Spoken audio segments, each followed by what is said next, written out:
we, the first station, Group 1 from CPE1C, will be discussing Experiment 2.1 entitled Specific Heat Determination Using Coffee Cup Calorimeter. And to start, let me refresh our knowledge with a brief introduction. A coffee cup calorimeter can determine the specific heat of some metals. Hence, this laboratory experiment was done according to the provided procedures, proving that an improvised coffee cup calorimeter can determine the specific heat of a metal. And by using the measured mass and temperature along with the given accepted value of the specific heat of both the water and metal, the experimental specific heat of the given metal can now be calculated. And as for the objectives of this laboratory experiment, by the end of the activity, we were able to first calculate the specific heat of given metal. Second, determine an increase in the temperature of the water and a decrease in the temperature of an iron. And lastly is to determine the accuracy of measurements for the specific heat of given metal. Proceeding with the materials used in this experiment, here is Ransford to discuss. Materials and procedures. Materials that are used in this experiment are as follows. Carbon steel, which is the assigned metal for our group. Water, an improvised coffee cup calorimeter, laboratory thermometer, beaker, weighing scale, and an electric kettle. As for the procedures, firstly, we measure 100 milliliter of water and place it in the coffee cup calorimeter in order to obtain the value for the mass of water using the idea of density or using the formula of density, which is density is equals to mass over volume. Then, we determine the value of initial temperature of water which is placed in the coffee cup calorimeter using the laboratory thermometer and the value of the given metal using the weighing scale. Next, we fill the beaker with about 200 milliliter of water and then boil it using an electric kettle. We then put the carbon steel in the heated water. After that, we place the heated carbon steel on the coffee cup calorimeter. Determine the value of the final or equilibrium temperature. Lastly, using the measurement obtained from the experiment, we can calculate the experimental value of the specific heat of water using the formula MCAT H2O, or mass of water multiplied to the specific heat of water multiplied to the change in temperature of water is equals to negative MCAT carbon steel, or negative quantity of mass of carbon steel multiplied to the specific heat of carbon steel multiplied to the change in temperature of carbon steel. We can also calculate the percent error using the formula percent is equals to the absolute value of theoretical value minus experimental value all over theoretical value multiplied to 100. The obtained data and results in this experiment will be discussed by Carlos. Here are the data measurements of the used materials and the experiment results. Starting off, the mass of the water is 100 milliliters, and the mass of the carbon steel nail used in the experiment is 13.2 grams.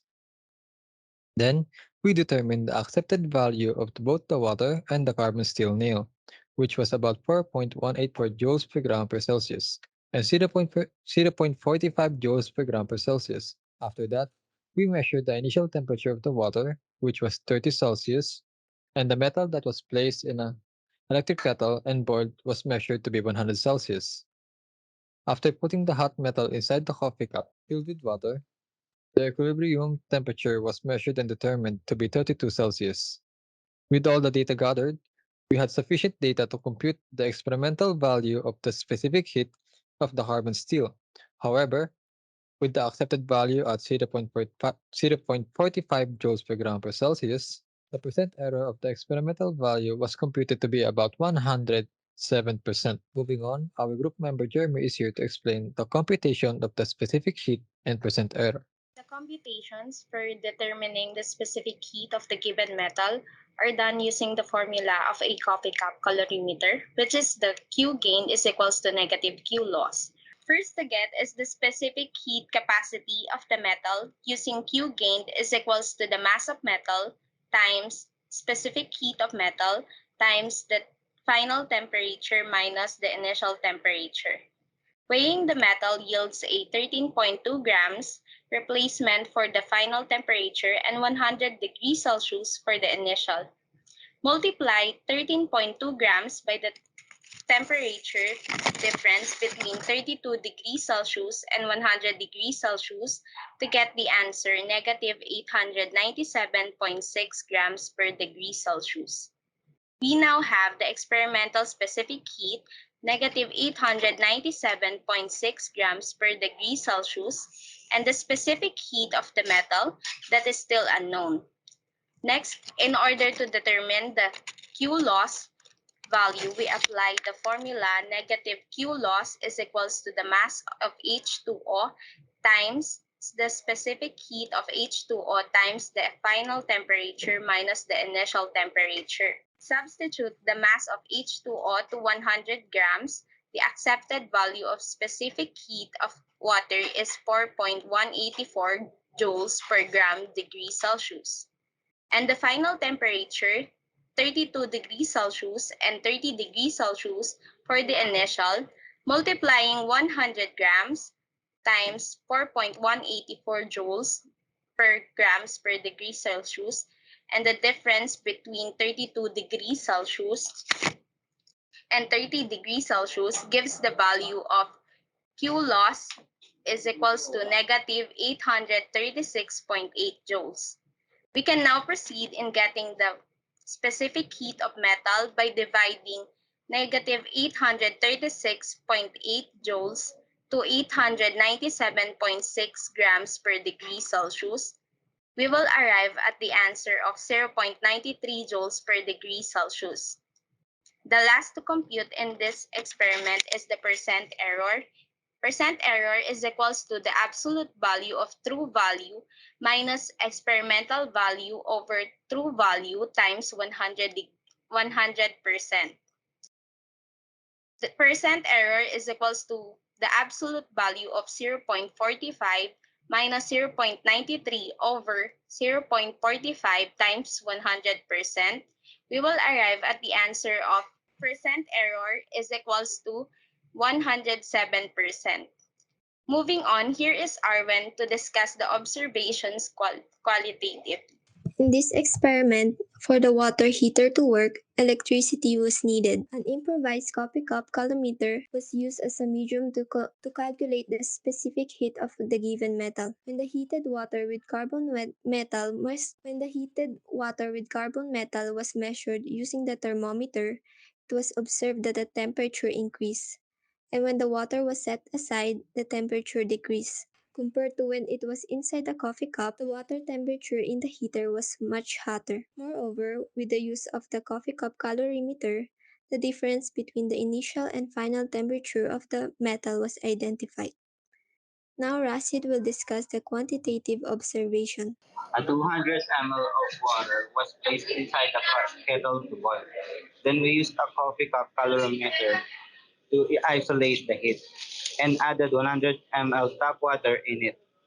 Using the digital top loading balance, the given metal weighed 13.2 grams and the boiling temperature reached 100 degrees Celsius as the given metal was inside the kettle and immediately transferred into the improvised coffee cup calorimeter.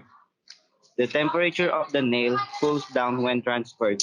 The final temperature is determined by the use of the thermometer. There was a sudden change in the temperature of the water as the nails went into it. There is a specific heat capacity for the water. It is 4.184 joules per grams degree Celsius. And the iron specific heat is 0.45 joules per grams degree Celsius. That's it for the observation quantitative. For the qualitative interpretations, it can be stated that due to the process of heat transfer, the boiled water gives off its temperature to the submerged carbon metal. When the metal is in the heater, heat dissipation is slow since all the heat is kept inside, and there is no main way for the heat to escape. When the metal was thawed out, heat from the metal was exposed to the surroundings and lost heat. The water within the heater maintained its temperature because it was kept within the container, and the heat had no means to escape. The water inside the calorimeter was at room temperature and only increased a few Celsius in order to match the temperature of carbon steel in accordance with the law of thermal equilibrium. For the next slide, Lloyd will provide quantitative interpretations. For quantitative interpretation, when you're doing a laboratory experiment, measuring tools are crucial. Measure, Measuring tools such as thermometers, beaker, and weighing scales provide the precise measurement we need to carry out the experiment and ensure its success. Measurement tools can make our lives safer and more straightforward. As per the law of exchange, since the hot metal decreased from 100 degrees Celsius to 32 degrees Celsius, it lost heat. On the other hand, since the water increased from 30 degrees Celsius to 32 degrees Celsius, it is the one that gained heat. And to explain the theory, here is Carlos to discuss. Here is a theory for the formulas used during the calculation of the specific heat of the metal. The formula used in this experiment is the heat exchange with its Q gain is equal to negative Q lost, and is very similar to the formula of the coffee cup, that is Q reaction is equal to negative QH2O. This is to determine the heat capacity of the carbon steel. Also, Q is equal to mc delta T is used to determine the Q of the water and carbon steel. Lastly, the formula used to calculate the percent error is percent error is equal to TV minus EV all over TV times 100. TV means true value or accepted value, and EV stands for experimental value. Lastly, moving on to the conclusion, I pass the mic to Lorea. Moving on to conclude, through this experiment, the specific heat of the metal given was calculated. The experimental specific heat value of the metal, 0.923 joule per gram degree Celsius, was determined using the heat transfer formula Q gained is equal to negative Q lost. In this experiment, the change in temperature of the metal used in water was determined. From having a temperature of 30 degrees Celsius, water's temperature increased to 32 water's temperature increased to 32 degrees Celsius, being the one that gained heat. On the other hand, the decrease in temperature of the metal used goes from having a temperature of 100 degrees Celsius to 32 degrees Celsius, being the one that transferred or lost heat. This is due to the law of heat exchange, which states that when two substances of different temperature are mixed together, the warmer substance loses heat energy while the cooler one gains heat energy. Meanwhile, the true value of the specific heat of the metal is 0.45 joule per gram degree Celsius, and in this case, the experimental value we calculated is 0.923 joule per gram degree Celsius, leading us to find the percent error between these two values, which resulted to 107%. The experimental value is way higher than the true value, and the reason was there were some flaws and hindrances during the experiment causing the temperature of the used materials to decrease quickly and the specific heat of metal be different from the true value. And to end the discussion, here is the list of the references we used in order to support our data with facts and evidences. Again, we are the first institution discussing the specific heat determination. Thank you for listening.